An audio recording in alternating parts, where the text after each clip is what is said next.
Yo, yo, yo. What is up? What is up? What is up? Welcome back to the episode of the third intermission two-man show today. Avery here in the host chair, joined by the one and only Ted Triss, a.k.a. Troy Piper Bowen. What's going on, Troy? Not too much, not too much. Just hanging out on a work-free Sunday, which is rare for me, but that's all right. Yeah, just hanging out. Trying to enjoy the last few days of summer here because back to school is around the corner, and Yeah. so is NHL training. Yeah, I was gonna say, yo, for the I was gonna say, at third intermission, we got multiple parents on this podcast. So for you, yo, I know, once August hits for you, it's like, oh no, here comes school again. Here comes things to get. Here comes that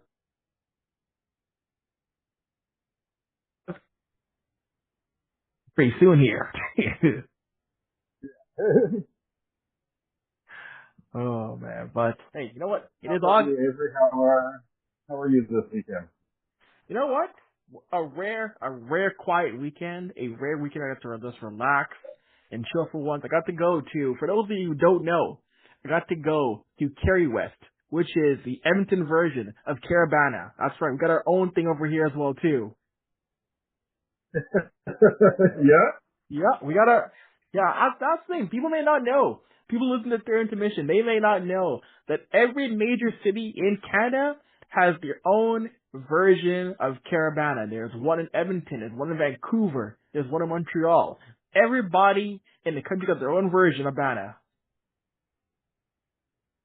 Yeah, that's true. I remember seeing something the other day that they had a Brampton version, and they shut it down early because there was more people than I guess they had anticipated, and just like the overcapacity. They were just like, no, we're gonna shut this down. Okay, wait, wait, wait. And I guess because it's Brampton, they're just like, we don't want. They already carry enough of a bad name right now, so they're just like, let's lock this off before anything else happens, so we get an even worse name.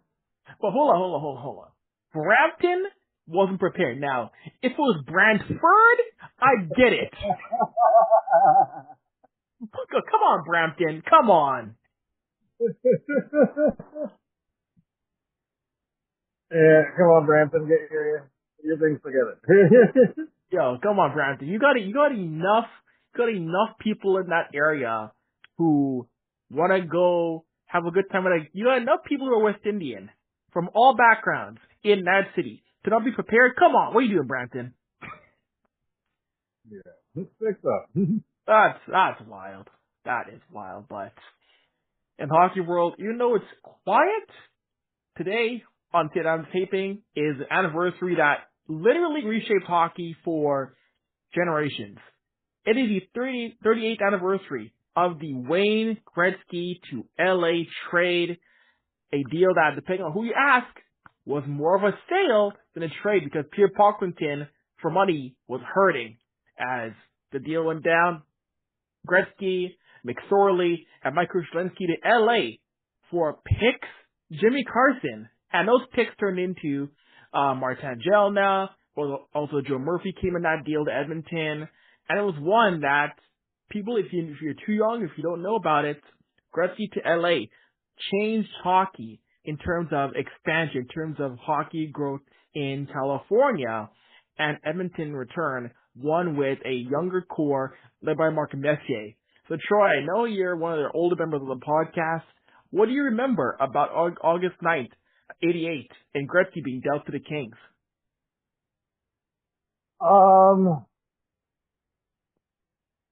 Well, to be fair, I was 5 when he got traded. So I don't really remember a whole lot in 1988. But in terms of impact afterwards, when like I could more comprehend things, Mm-hmm. yeah, it seemed like it was a pretty big deal at the time. He was the face of the Oilers, alongside Mark Messier, but I would say probably more him than Messier just because of the records he was piling up. And it was definitely shocking because it shattered the belief that a star of a franchise to never be traded, and it happened. And then later on, Messier is gone, right? Mm-hmm. He ends up in New York to win the Yep. Stanley Cup. So, and I agree with the notion that Gretzky was sold rather than traded just because Peter Pocklington's name is attached. He was one of those greasy financiers, who would do anything to make a buck. Unfortunately, his idea of trading/selling Gretzky to LA, it didn't make him a buck and earned him a trip to prison. Yeah, Yeah. earned him a trip to prison. So, but yeah, it also shows that anything can happen at any time with NHL players. So I mean, unless you have this ironclad thing that says, I absolutely will not go anywhere. And I guess you can call that a no movement clause in today's NHL. I don't think that was something that existed back then. I feel like the no movement and no trade things are fairly newer additions to the CBA. But anything's possible. Anybody can get traded at any time. At least the picks that they got back didn't turn out to be complete busts.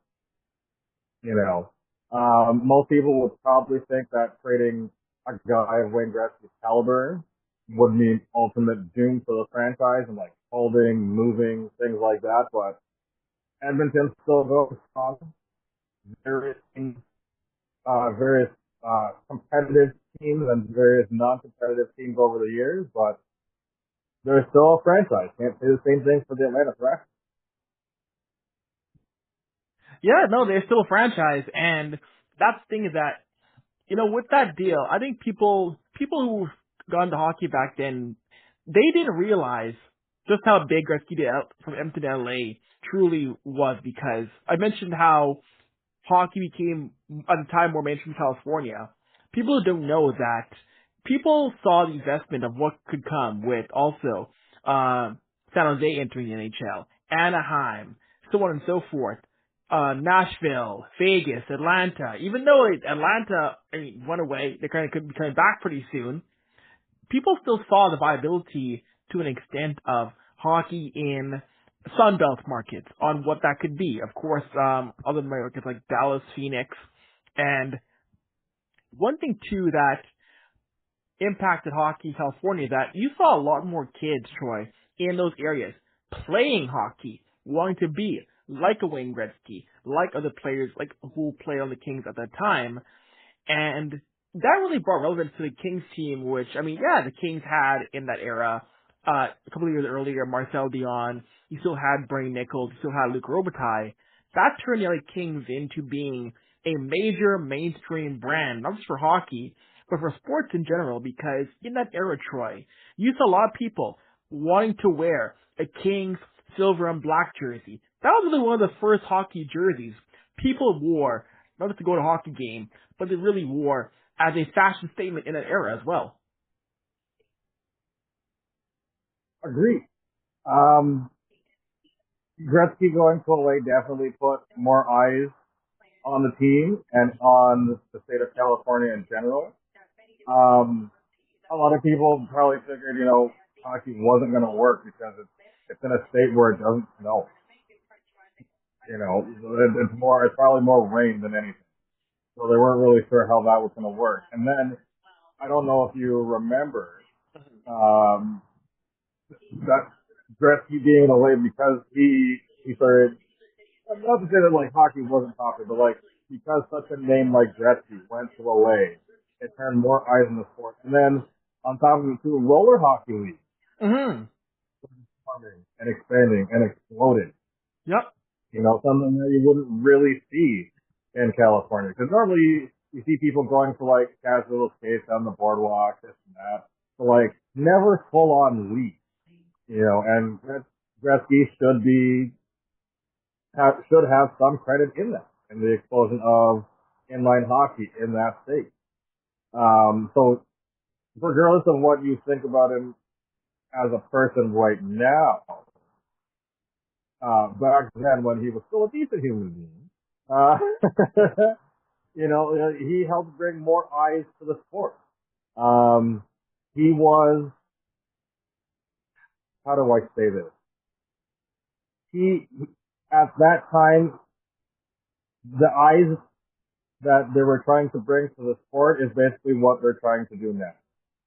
Like, he was marketing by himself. Like, just the name alone was marketing enough to bring eyes to the sport, create whole leagues because of him, because of the explosion and how good it was, and people are looking at it like, hey, I want to get into this too. If Gretzky can do it, why can't I? So what if there's other avenues where I can play some variation of hockey and be good at it? And I mean, Jackson Culver is a great example of that. Yeah. No, exactly, So, Jack. Yeah. so Gretzky going to LA and causing that big boom of hockey, and like you said, like later on, like the expansions for other teams, for other California-based teams, it worked out. It absolutely worked out. I mean, yes, not every California team has been crazy successful, but they're still competitive. They're still worth watching, especially out on the West Coast. And you mentioned roller hockey and its growth across the U.S. continent. Right there, Jackson Culver, a guy who's an NHL prospect now who didn't play ice hockey until he came to Ontario. He had to learn about ice hockey rules from playing hockey in the Cayman Islands, because a lot of rules in roller hockey he didn't know don't exist in ice hockey. He had to learn about that in pretty quick time to become an OHL player. And those are players who are going to learn about hockey more and more. And it goes from, the culture of hockey to expanding and growing outwards. And I remember when Gretzky went to LA, that was still an NHL that didn't even have 25 teams. It was still the era of trying to break out of the 21 team era. It was still in those northern markets in large part, save for LA.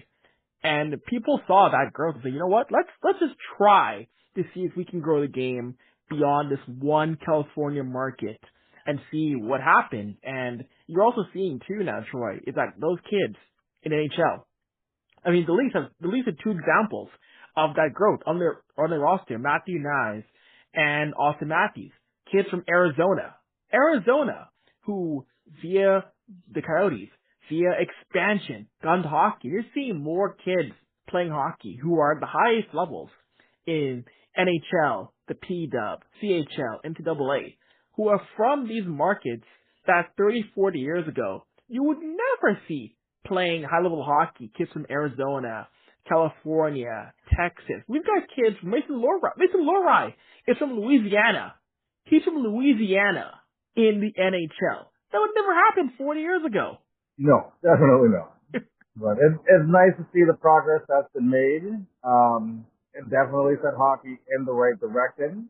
Like, aside from the nonsense we deal with today, it definitely set hockey in the right direction, which is why we ended up with so many teams. I'm glad we ended up with more and not less.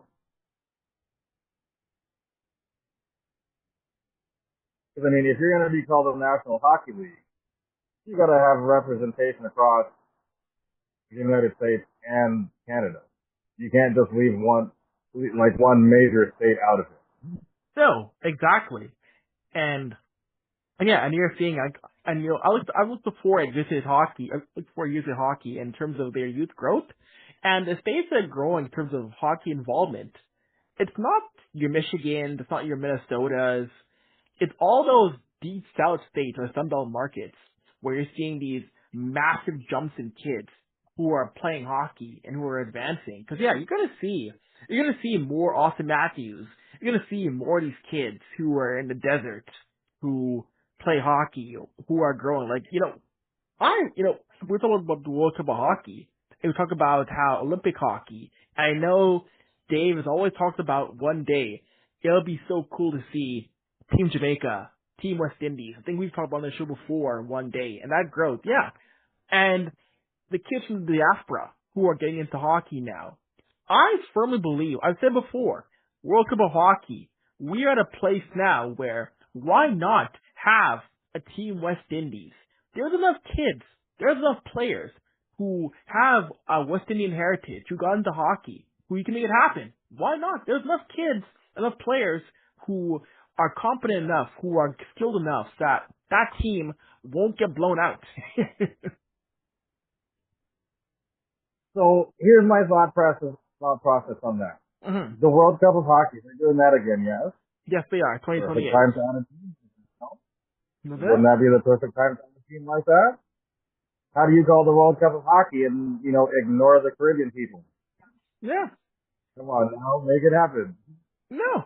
And the thing is too that people have always said, have real nations or whatever. Like, this is not a double IHF sanctioned tournament. Who cares? Who cares? You don't need to have real. What does it mean have real nations? It's not like we have like the island of Victoria out here actually trying to compete for a spot. Are you dumb? Pick up a map, open a book, open the school. right? What do you mean? Dummies, all of them. Like, oh, yeah. So, like, we had Team Europe, we had Team North America there. Like, who cares? Because I said before on the show, I pitched an idea once to Darnell Nurse, and Darnell Nurse says to me, and I quote, I would consider it. He's already thought about, you know what? Why not? If that opportunity happened, he thought about that, and I would, if Darnell Nurse was out, if he was making Team Canada, you got Darnell Nurse openly considering playing for a Team West Indies if that were ever to be a thing. So, and yeah. We need more people with his mindset where it's just like, like if this comes up while I'm still in relatively good playing shape to do so, yeah, run it. I'll do it. And like, I can totally understand the whole I would consider it thing because again, timing is a factor. Mm-hmm. You could have declining skills by the time it comes around. So like, if that comes around, like you being on that team, if you know your skills are declining, you're not going to be representing your country well. And then people are going to be like, oh, it was a bad idea to have their Caribbean folks in it. They can't play hockey, this, that, so on and so forth. So I totally get the wording of his answer, which is why the league needs to move on this faster. Yeah. We say almost every other episode, we have ideas that can get eyes on the game. Come on, listen to the fans. Exactly. Listen to the people in the sport. You can't constantly have a bunch of old lawyers running around making the rules and then complaining, oh, I'm not getting enough traction. What can we do? Hello? Exactly. And some people might try, like Tic-Tac-Tomar. He drew a roster beforehand back in 2023. There's enough, you know what? And if we don't have enough players to make up 23 NHL players, you know how many West Indian players there are in the NCAA hockey, in the CHL, playing pro in Europe? We got enough for a near total pro roster. Listen, you have, like, in the Olympics, you have guys playing for Italy, Japan, like, other countries, and, like, I guess on surface level, it's just, like, nothing about their actual last name that screams they're from this country. No. You know, it's somewhere in that lineage where it's just, like, that family lineage where it's like, okay, well, I have a person like my great somebody is from this country, so I'm going to represent them. Mm-hmm. They do the same thing, too. I'm sure there's a yeah, I just painted myself in a corner because I'm going to sound extremely I don't mean it. There's got to be at least two white people. There's got to not even one. There's got to be at least two white people with some sort of Caribbean lineage somewhere in their family tree. At least two. Yeah. Somebody's got to be like, all right, especially for like countries like strong nations like Canada, U.S., Sweden, Russia.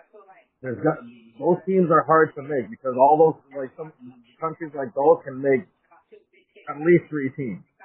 So why not represent somebody Exactly. Not necessarily because it's easier to make the team, but why not represent that country?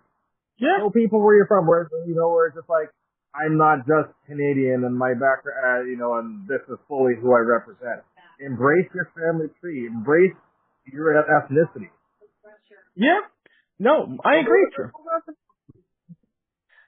Yeah, because when Team Jamaica had their when Team Jamaica plays every so often in the Latin Caribbean Cup, there's a few white boys who are on Team Jamaica. I look at the roster and go, that's a white boy on Team Jamaica. There's a few of them who are playing in Division 1, Division 2 hockey in the NCAA. Full white boys for Team Jamaica. It's like, yo, come over to Team West Indies side. We might need you in a few years. Oh my god, that is, the long story short, this Gretzky deal impacted a lot of hockey when it came to the growth of the game in Canada, in the US, and abroad. And it's funny because, you know what I always find wild about that deal, Troy? ESPN 30 for 30. King's Ransom was the first movie in ESPN 30 for 30 that they dropped. An NHL story.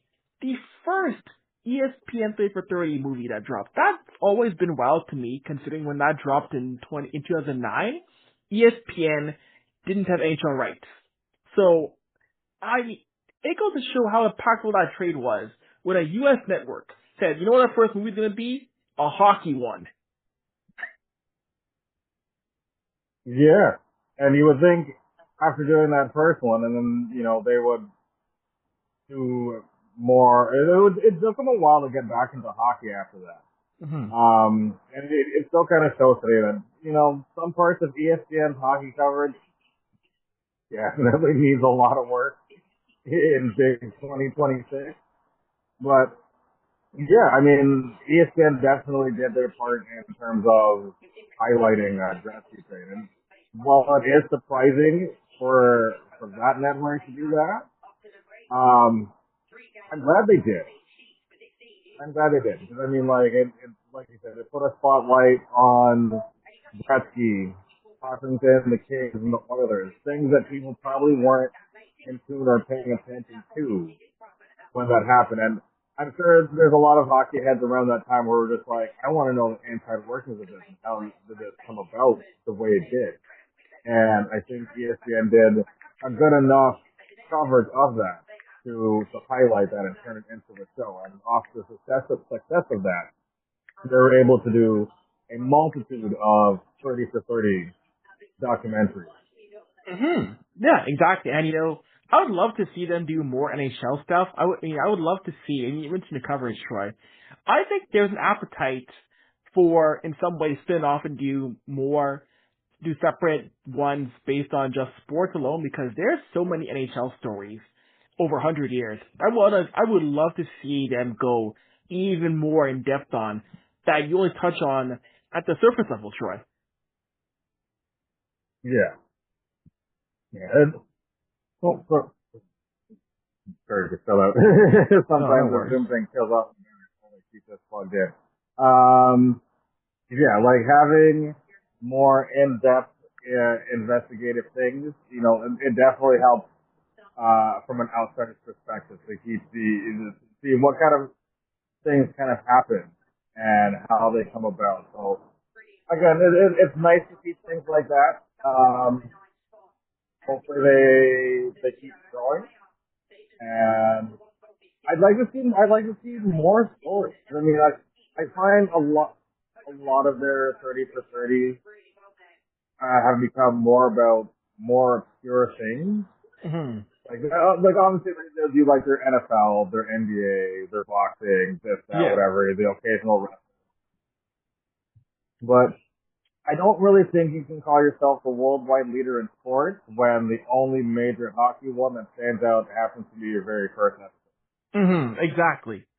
Yeah, like I want to see, and now they have the rights again to the NHL. I want to see them do a little bit more, because again, there are so many stories you can get into on. I know CBC did their one on Harold Ballard, which I thought was very well done, but there are so many other hockey stories over the years, you could dive right into. I mean, what they've only really done King's Ransom, the Rangers Cup drought, and the Avalanche Wings rivalries, which were all very well done. But those are what? And Miracle, and then one on Timothy Hockey. They've won what? 4 out of I think total now they've done about 120. 4 out of 120 are on hockey. We could do more.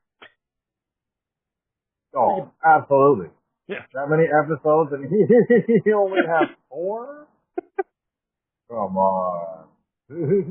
I know, but hopefully putting this out there in the ether can help push it forward to people who might have a little bit of power at the network. And going from the Gretzky deal to news in Sweden. So, if you didn't know, Färjestad, the FHL had signed a deal with Cal Foote, and after outrage, they rescinded their move to sign Cal Foote. So, first of all, the fact that you signed him, I'm mad about, but the fact that you listened to fan backlash and say, you know what, dude? No. Good on you. Take note, other teams. You can listen to your fan base opposed to sign a guy who was involved in something heinous and say, you know what? Nah, we're not going to do it. Hint, hint, certain hockey teams.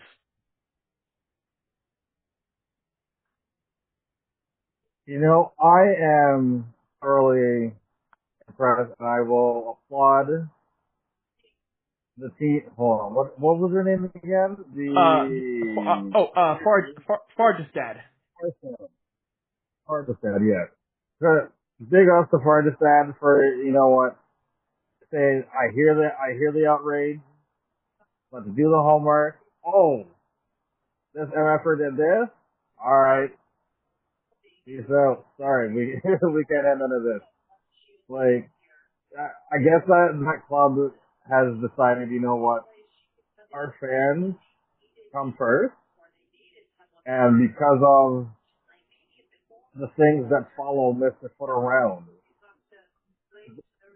who wants that negative press?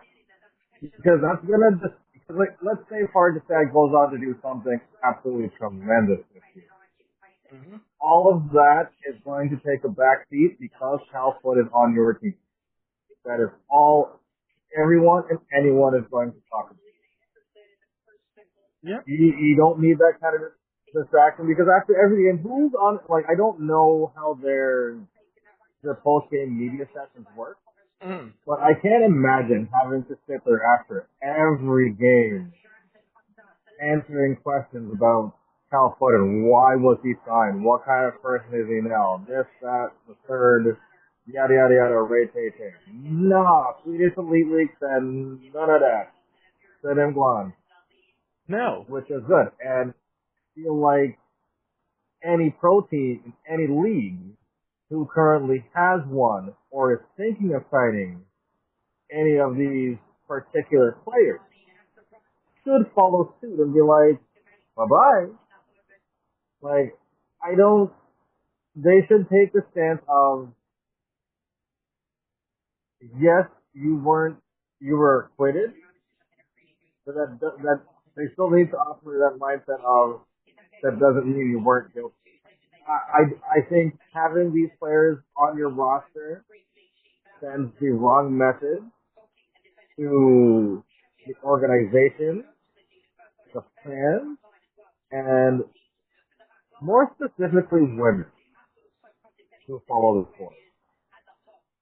Because having a player of such negative notoriety on your team, it is a slap in the face and 100% goes against the statement that says hockey is for everyone. It is not.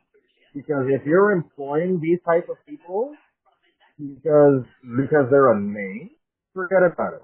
If you're doing this, like, if the only way that these people should be getting any kind of employment really is joining the Trump administration, because that cabinet is full of unqualified, degenerate, beep, I'm censoring myself because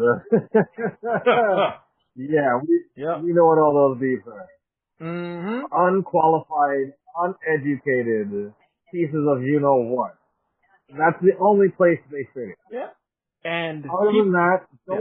don't ruin a beautiful game with your misogyny and the fact that you can't keep your hands to yourself. Oh. And If you it's know, inclusive, stop hiring these people.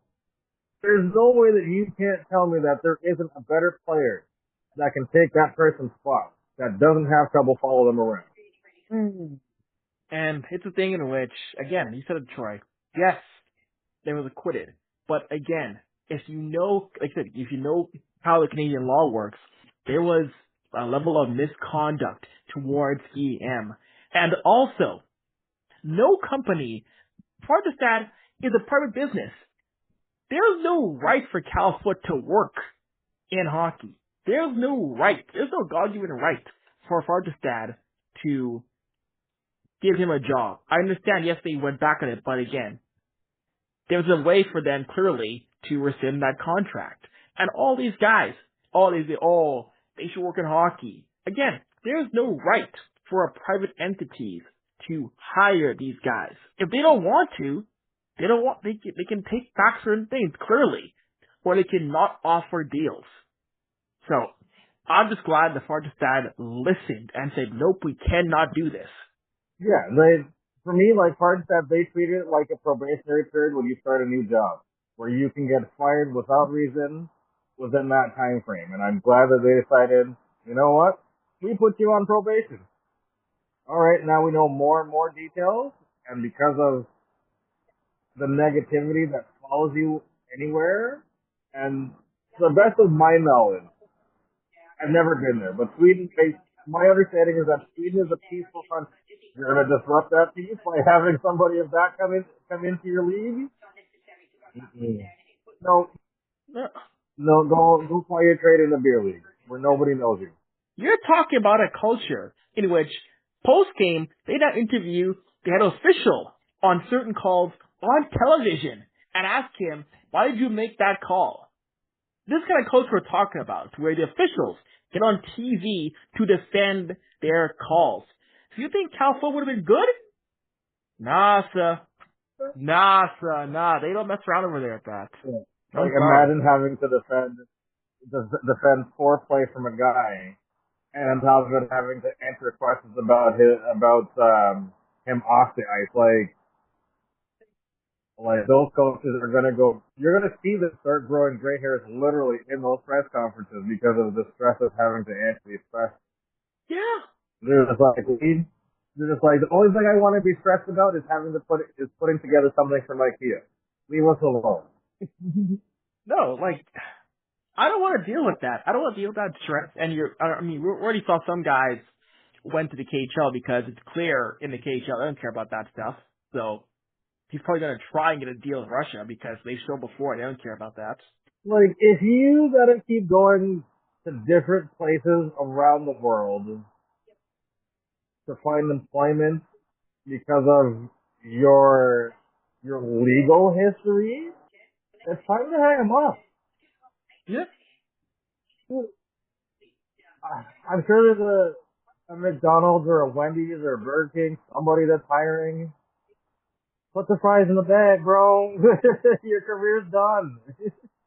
But And that's your fault. Nobody to blame but yourself. yeah. And before our things up here, we'll swing things back to a much better topic. This has been a summer of Black folk in hockey helping out the youth dem.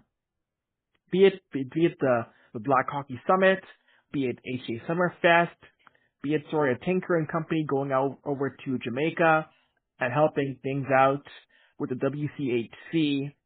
I love the fact that we're seeing again the various Black hockey groups this summer going out and putting their best foot forward to help kids get involved in hockey, get involved in sport on their own time. And this is one thing where I think we, the culture, Troy, know that, hey, it's important to keep, when we talk about making the game for everybody, it isn't just a talking point. It's a matter of going out there and doing the work, be it in Canada, in America, or in Jamaica, what Soroyo is doing. Yeah, words without actions are they're just words. There's a quote I think from Mike Pinball Clemens. I believe it goes something to the effect of, action. Hold on, I might actually have to Google it because I want to get this right. Dream without action. Oh, sorry, I'm googling googling this as we talk here. Dream. Whoa.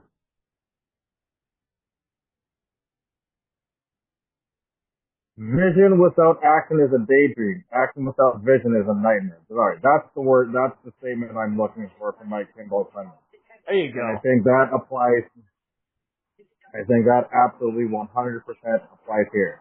You can talk about the doing part all you want until you verbally turn blue in the face, until there's no more air in your lungs. But it doesn't mean anything if you don't try to do something about it. Mm. And this is where the HCA steps in to try and help solve the NHL problem of visibility and following through on that statement that hockey is for everyone.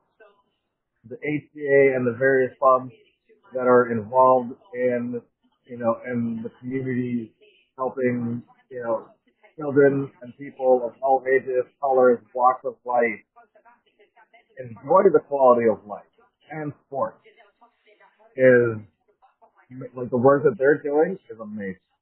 They're not just talking about it, they're being about it. Exactly. And the old head lawyers that run the NHL and all these teams, they need to take note of this. There needs to be more people on board with this movement to back up what they're saying. They can't just rely on outside parties to do the work for them. You want to take yourself as a serious league as one of the 4 major North American sports, get off your ass and go do something. Yeah. Go join them. Go help them. Yes. And you see it again. You see it again when you look at Altitude Hockey University, Anthony Stewart, what he's done, how he's brought in literally over the years hundreds of kids to come play, come take part. And we see Anthony, it isn't just about, playing hockey. It's also about learning about your culture in the game, how to navigate being in, say, the GTHL, the OHL, NCAA, as a black player, pro hockey as a black player, teaching them lessons on things you're going to have to learn or experience. It isn't just simply about, here's a stick, go out there and shoot. There's a whole culture you're going to learn about that. And that's what I like about, again, stuff with the HDA, what we see with Women of Color Hockey Collective, with Hockey Equality. Because again, players like Anthony, Akeem, Sawyer Tinker, they didn't have a ton of those mentors in the game who looked like them, who sounded like them, who experienced what they went through as black players up the ranks. So for them to say, you know what, we have to be that generation that can be the guardians and those who guide those who are playing in the PDUB or who will play in the PDUB, the NHL, in 5, 10, 15 years, that's so important, Troy. Yeah, absolutely. And having the youth see, someone who looks like them playing in the sport, it gives them hope, it gives them confidence, it inspires them to do something great. Whether it be actually playing the sport or being involved in the sport or just life in general. It's nice to see someone who looks like you in a successful position, because then it shows that, like, if I can attain this for myself, you can too. Mm-hmm. Yeah. And one thing, go ahead. I was gonna say, the one thing too is that one thing I've been grateful for is that these different groups, they've always been very open in having their intermission there, be it HCA, be hockey quality, be whatever, whatever. Because they know as well, too, that being involved in hockey isn't just, like you said, Troy, isn't just playing. It's also working, say, as an official, a GM, working in the media as well. They said before, they want to show these kids, hey, you can be like a Troy, Dave, Avery, Marsha, and talk about the game as black people as well. Yeah, absolutely. There's so many avenues that one could go down and find success. And like you said, having somebody help you along the way to help you navigate that path, and how to either avoid or deal with certain situations that may possibly arise. Like having somebody there to guide you through that is absolutely beneficial.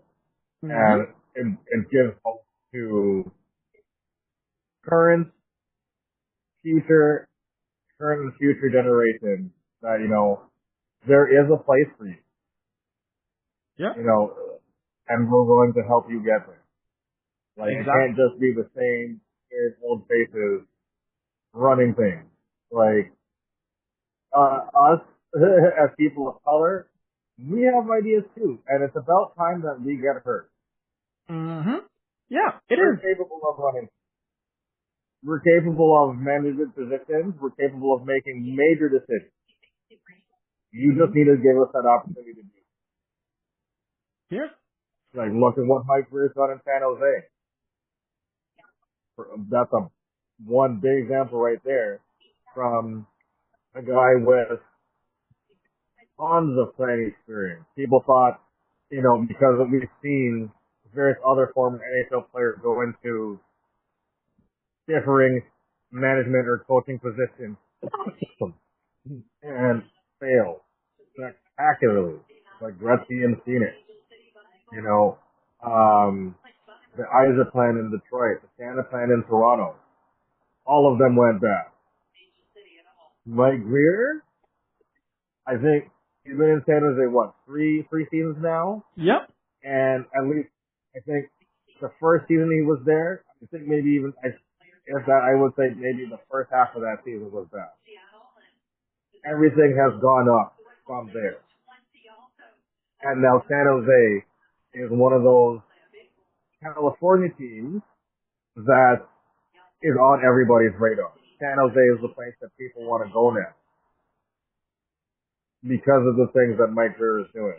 Had it been like an older octogenarian, an older dude where it's just like, oh, it's got to be this way or no way at all. Like one of those old school coaches kind of vibes. In 2026, they don't work no more. Mm-hmm.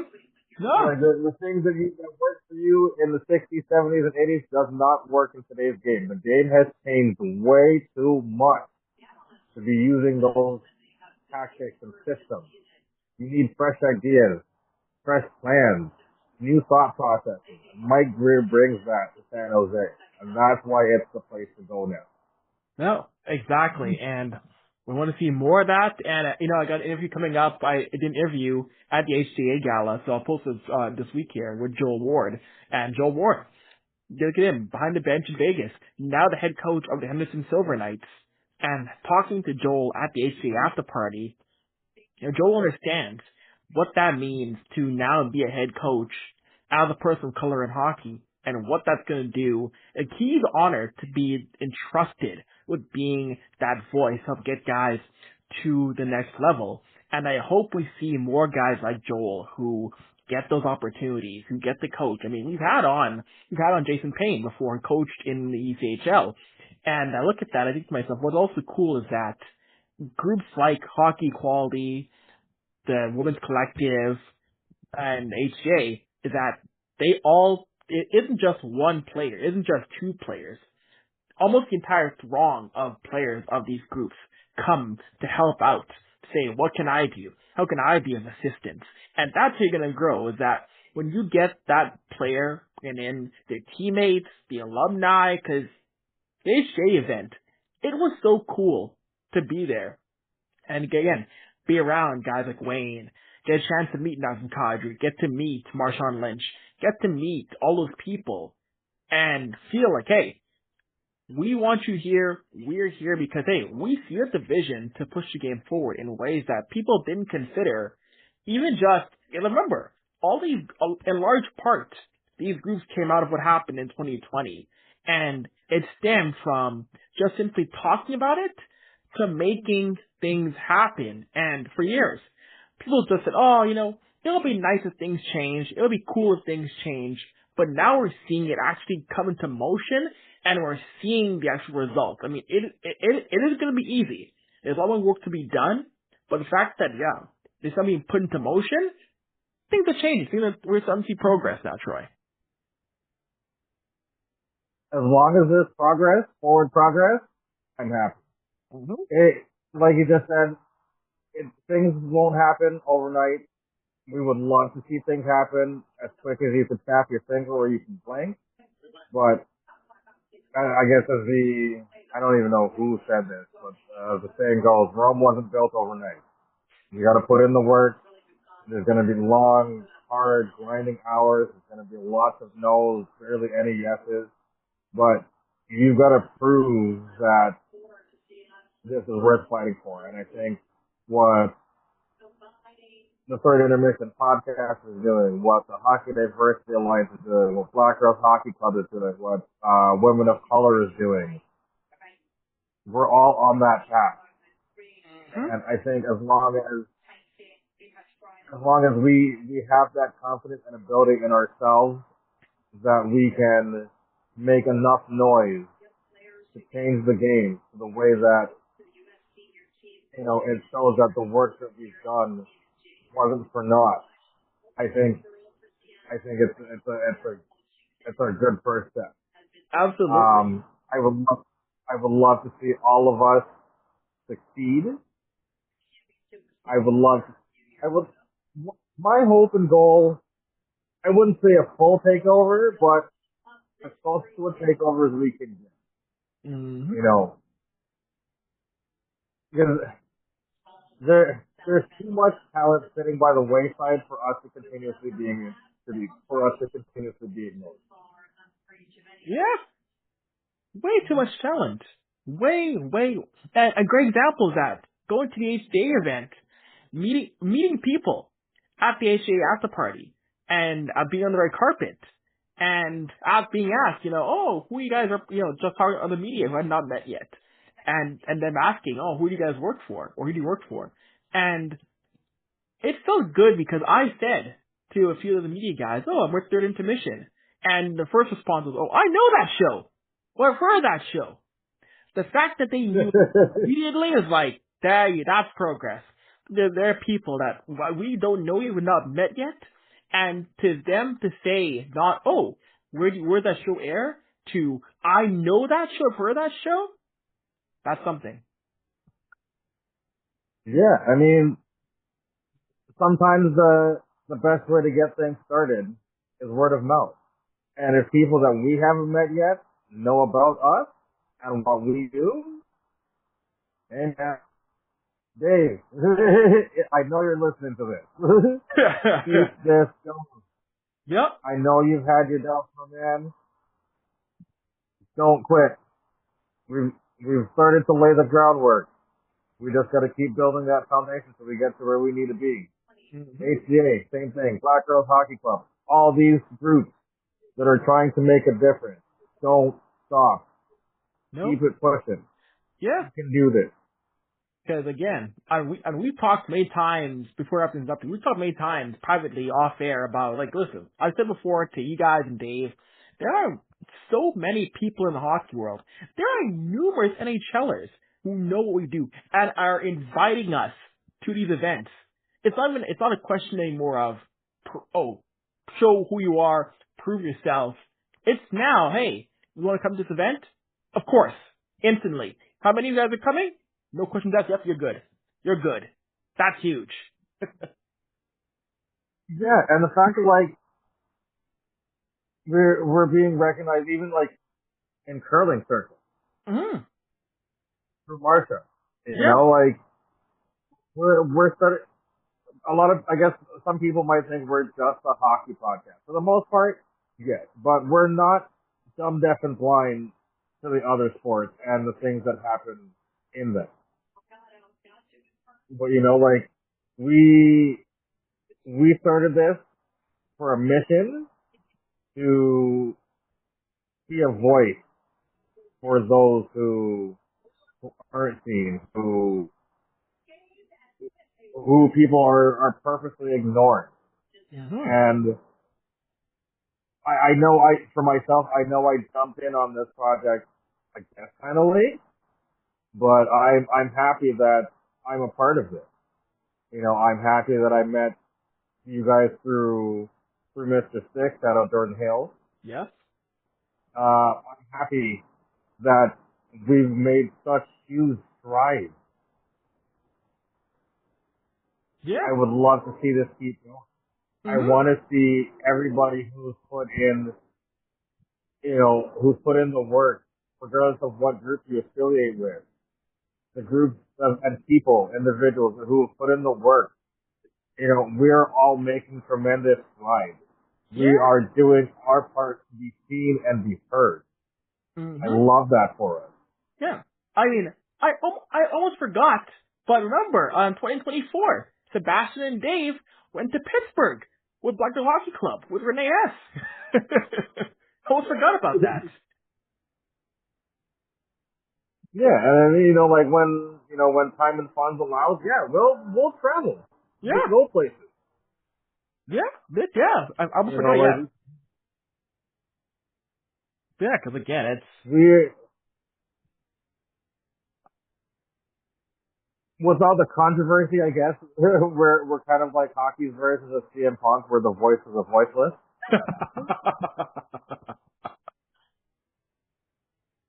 Because I mean, there's a few topics. Yeah, go ahead.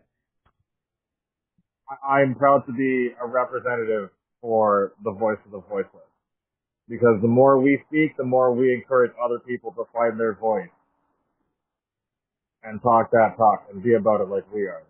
Yeah, because I mean, there's a lot of topics we've dove into over the past few years here. That only ourselves, Rick Westhead, Katie Strang have dared to touch. And you know what? I'm at the point where I don't care anymore. If people don't like it, tough. That, you don't like that? Oh well. It is what it is. It's a part of the sport. We're gonna talk about that. If you don't like how I deal with certain things, you know what? Hey, c'est la vie. It is what it is. I'm bringing, if you want to keep those skeletons in the closet, we're going to drag them out, because that's how the game changes. I don't care anymore. I'm not here to protect those people.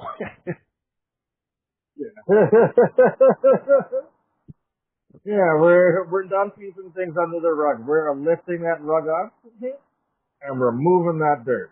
Mm-hmm. Clean it up. Yep.